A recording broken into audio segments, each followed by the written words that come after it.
Welcome all to the Dr. Beasley's Clean Room. I am the Director of Success, Chris Rakana, here today to talk about 10 ways to improve your garage setup. But before we get to that, I do want to ask you for one quick favor, please. Go ahead and smash that subscribe button, and while you're smashing, you should go ahead and tickle that notification bell so that way you can be notified every time we drop a new video on the Dr. Beasley's YouTube page. Tip number 1, shelving units or racking. This is a very low-cost, budget-friendly solution to organize your garage.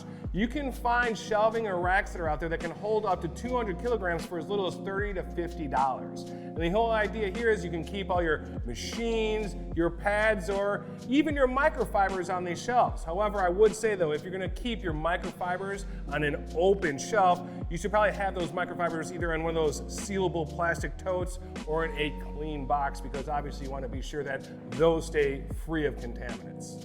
Tip number 2, lighting.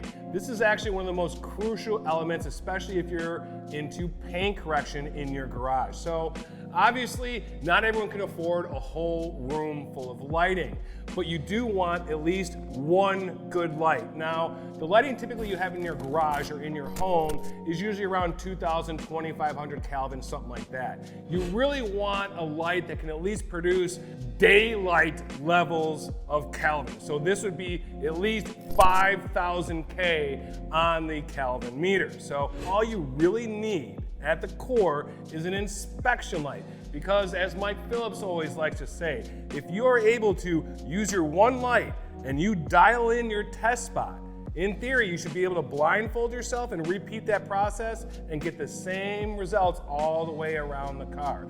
So again, that lighting is crucial, folks, but you don't necessarily need the room full of lights. You can get outstanding results with just simply one good light.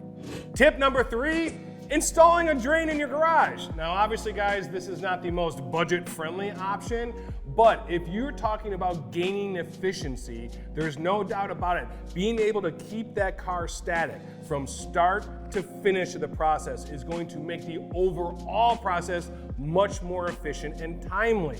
So if your end game is to become a full-time professional detailer, or you really love detailing your own cars and your neighbors' cars, well, maybe this is something you should consider, installing a drain in your floor, because then after all, if you're in the northern climes, then you're also able to work 12 months a year, which is also very helpful. So that would be a little bit less budget-friendly option, but in the grand scheme of things, makes your process a heck of a lot more efficient.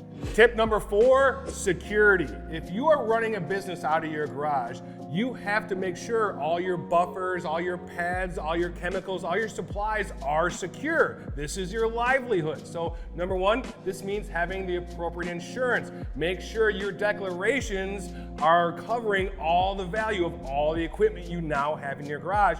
And number 2 is actually securing your garage. So, and obviously, easiest things to do, get an alarm system installed, get some cameras installed. But if that is not in the budget, guys, at the very least, make sure you have high quality deadbolts on all the access points. If you have an overhead door, make sure you have the sliding bolts there to be able to lock the door in the tracks. And also, at the very minimum, at least get some you're on camera stickers, or your security, we're protected by XYZ security company. Stick those on your doors. Sometimes, guys, the illusion of security is nearly as effective as the real thing. Tip number 5, moisture resistant paint for your walls and your ceilings.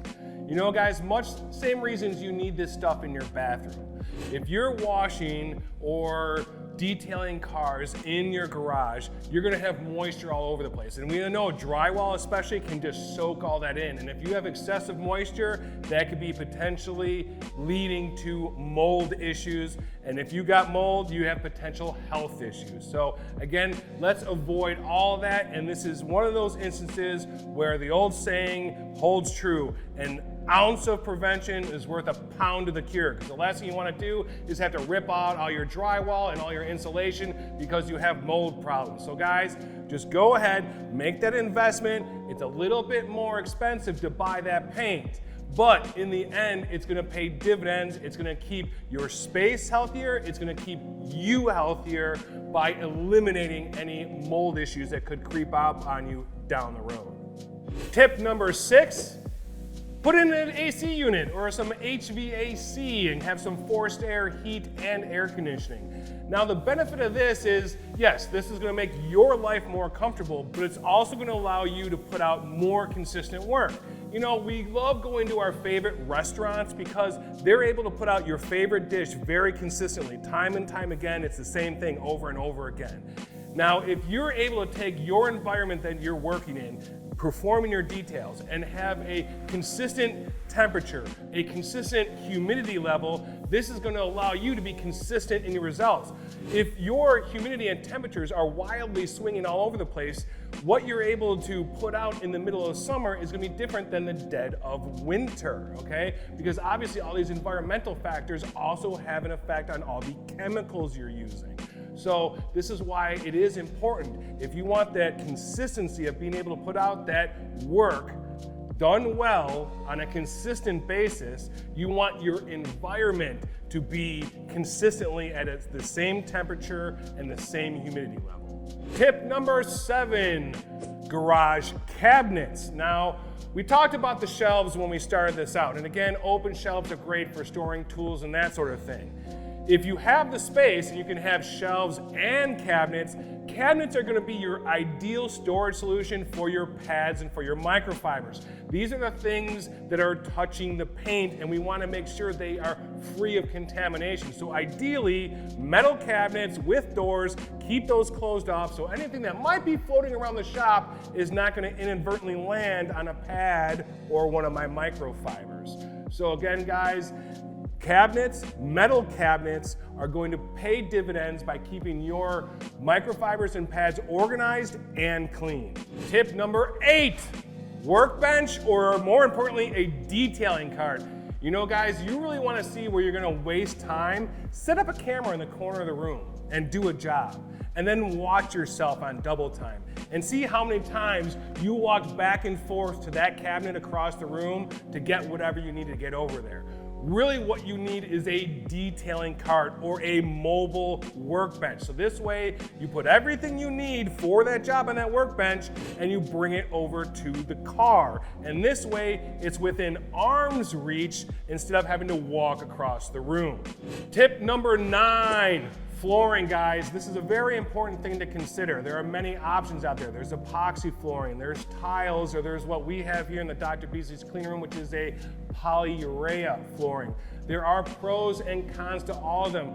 So you must look at your space and look at what are your goals. What are you here to do?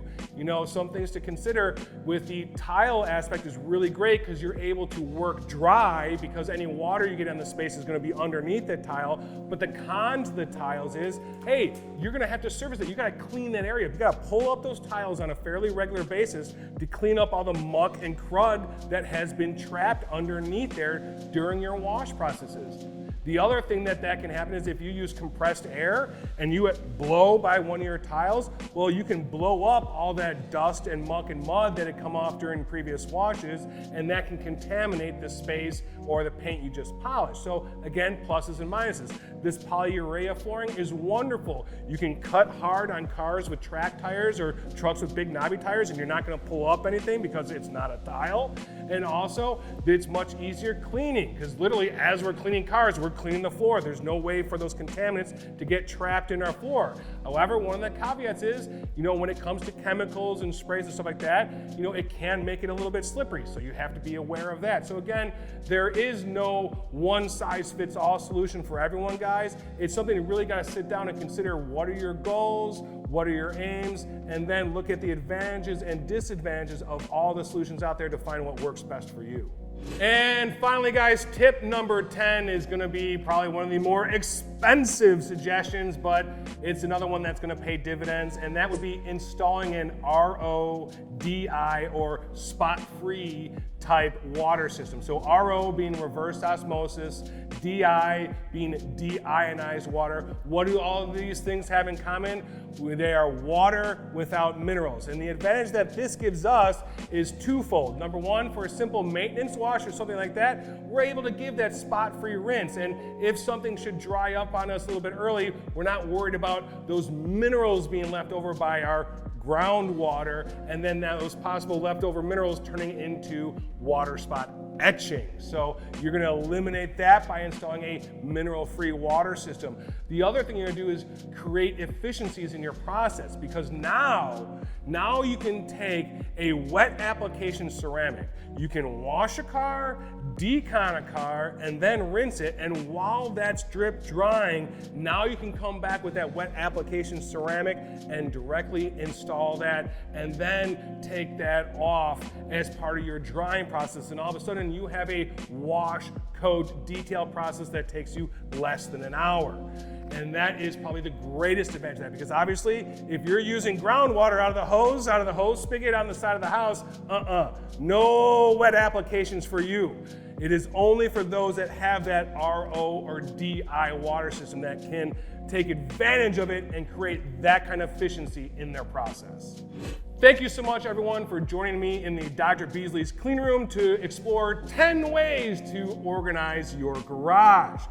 So again, I want to ask you to please like and subscribe to the channel. Also, if you have a particular subject matter you would like to see us tackle, why don't you go ahead and drop a comment down below and let us know what that would be, whether it's a process, whether it's a product, whatever. Let us know. We're always looking for new ideas to bring here to the Dr. Beasley's YouTube channel. And of course, folks, last but not least, you know where I'm going with this one. Please help me educate America, folks. If you are out there driving in the left lane and you're not passing anyone, kindly do move over to the right. And that's because it is left lane for passing, middle lane for cruising, and the right lane for entering and exiting the expressway. Thanks so much, everyone. Drive safely.